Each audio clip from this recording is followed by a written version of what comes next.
What's up guys, Aaron here with Cribs. If you're in the home buying season and you want to try to get a really good feel of what your monthly mortgage is going to look like, I have an awesome mortgage calculator for you to take a look at. It's a lot more advanced than your average online home mortgage calculator. This comes in the form of a spreadsheet that you can download right off the website.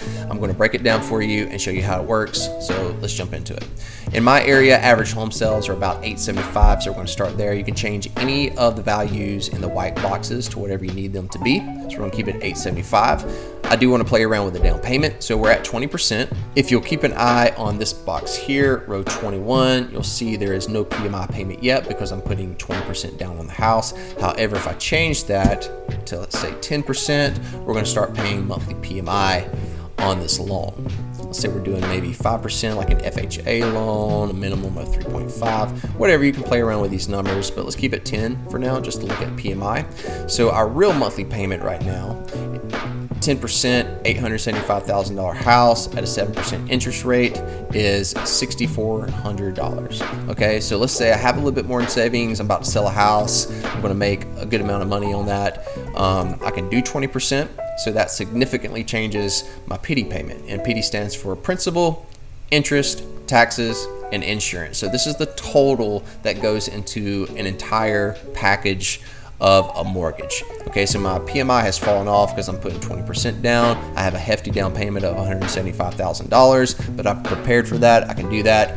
And now we gotta look at interest rates. Today, they're about 7%. I got that off of an app called Mortgage News Daily that you can download for free. It's very simple. Right now, the 30-year fixed is at 7%, 30-year FHA is 6.5, and a 30-year jumbo is at 7.3. So assuming you have amazing credit and you're gonna get the best interest rates out there, let's just keep it 7 for now. Or you wanna plan for the future, you think interest rates are gonna drop, maybe throw 6% in there and you can see how all the values change. So let's keep it 7%. We're at about $5,300 for a mortgage payment. But what's cool about this spreadsheet is if you come down here, you can see how your balances will change over time.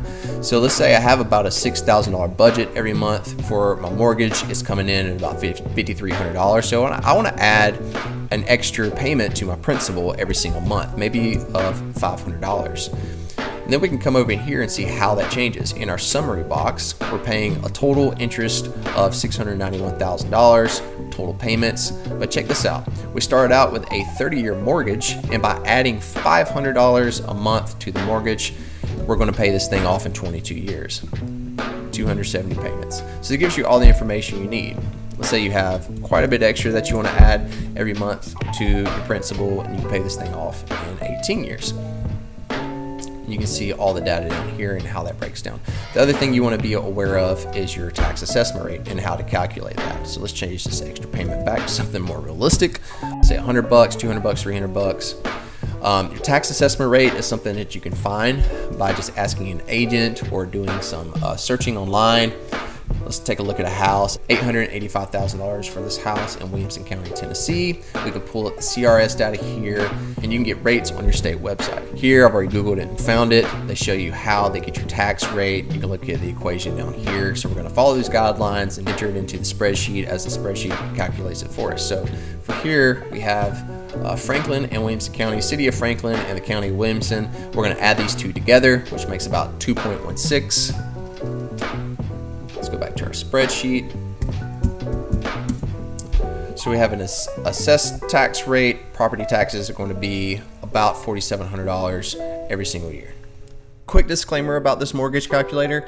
It'll get you close, but it's not perfect, especially when it comes to tax records, assessed values, and things like that. Assessed values where I live are 25% of the tax appraised value. However, a tax appraised value is done by the county tax assessor and is usually not the same thing as the fair market value, which is determined by an appraiser that your lender is going to use for your mortgage. So keep that in mind. This will get you close, but it's not perfect.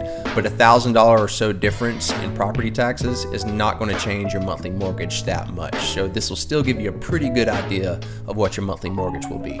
If you've already done the research and looked up your yearly property taxes and you have a closer idea of what that number is going to be, then just put that number into the box on row 19 and you'll get a closer payment. So at 2.16, our yearly property taxes is going to be about $4,700, and it gives us a payment of $53.42 for the month. So there you have it, and that's how you use it. Let me know in the comments if you have any questions about this and if it was useful to you guys.